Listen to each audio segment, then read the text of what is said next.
Assalamualaikum warahmatullahi wabarakatuh. Kami dari kelompok 8 akan mempresentasikan tentang analisis regresi atau regresi binari logistik. Adapun anggota kelompok kami yaitu yang pertama Prayogo Aji Prasetyo, yang kedua Firgita Agustina, yang ketiga Ruli Sofyana Dewi, yang keempat Novita, dan yang kelima Ahmad Farhan Azizi. Adapun pengertian regresi logistik. Regresi logistik adalah sebuah pendekatan untuk membuat model prediksi seperti halnya regresi linear atau yang biasa disebut dengan OLS regression. Perbedaannya adalah pada regresi logistik, peneliti memprediksi variabel terikat yang berskala dikotomi. Skala dikotomi yang dimaksud adalah skala data nominal dengan dua kategori, misalnya ya dan tidak, baik dan buruk, atau tinggi dan rendah. Apabila pada OLS mewajibkan syarat atau asumsi bahwa error variance atau residual terdistribusi secara normal. Sebaliknya, pada regresi logistik tidak dibutuhkan asumsi tersebut sebab pada regresi logistik mengikuti distribusi logistik. Asumsi yang harus dipenuhi dalam regresi logistik antara lain: 1. Regresi logistik tidak membutuhkan hubungan linear antara variabel independen dengan variabel dependen. Yang kedua, variabel independen tidak memerlukan asumsi multivariat normality. Yang ketiga, asumsi homogedatisitas tidak diperlukan. Yang keempat, variabel bebas tidak perlu diubah ke dalam bentuk metrik atau interval atau skala rasio. Yang kelima, variabel dependen harus bersifat dikotomi atau dua kategori, misal tinggi dan rendah atau baik dan buruk. Yang keenam, variabel independen tidak harus memiliki keragaman yang sama antar kelompok variabel. Yang ketujuh, kategori dalam variabel independen harus terpisah satu sama lain atau bersifat eksklusif. Yang kedelapan, sampel yang diperlukan dalam jumlah relatif besar, minimum dibutuhkan hingga 50 sampel data untuk sebuah variabel prediktor atau independen. Yang kesembilan, regresi logistik dapat menyeleksi hubungan karena menggunakan pendekatan non-linear log transformasi untuk memprediksi ODDS rasio. Bentuk persamaannya yaitu ln dikali p aksen per 1 min p aksen sama dengan b0 plus b1x, di mana ln merupakan logaritma natural, b0 plus b1x merupakan persamaan yang biasa dikenal dalam OLS, sedangkan p aksen adalah probabilitas logistik yang didapat rumus probabilitas regresi logistik sebagai berikut, di mana EXP atau ditulis E adalah fungsi eksponen.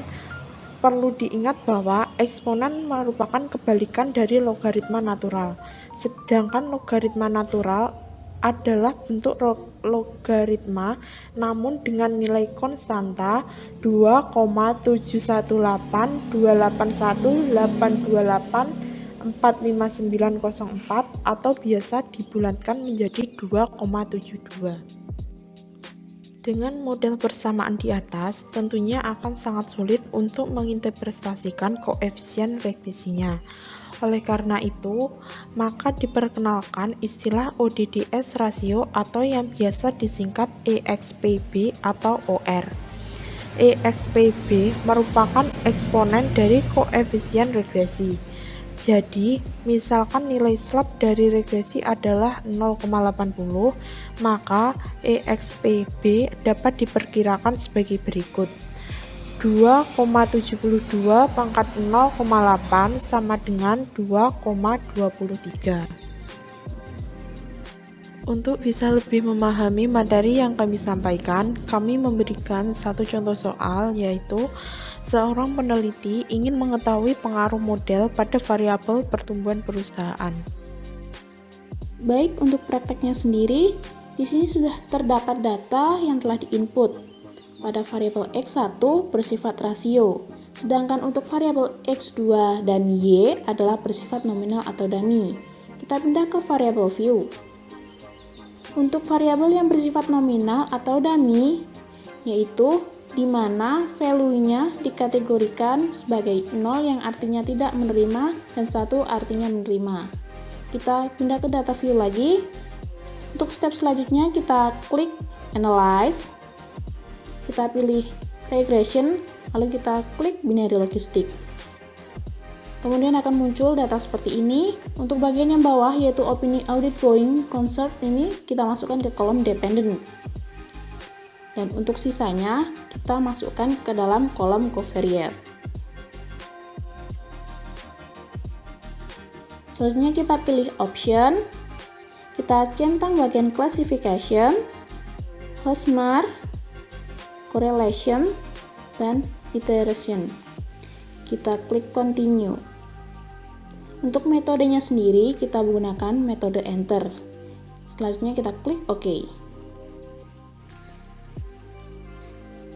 Setelah itu akan muncul data hasil output kurang lebih yang seperti ini. Pada uji parsial, hipotesis yang digunakan yaitu H0 sama dengan variabel bebas X1 tidak mempengaruhi model, H1 sama dengan variabel bebas X1 mempengaruhi model.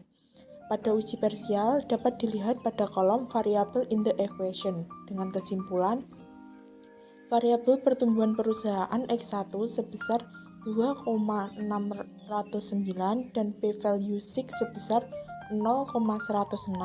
Hal ini menunjukkan bahwa nilai p-value 6 dari variabel pertumbuhan perusahaan X1 adalah signifikan.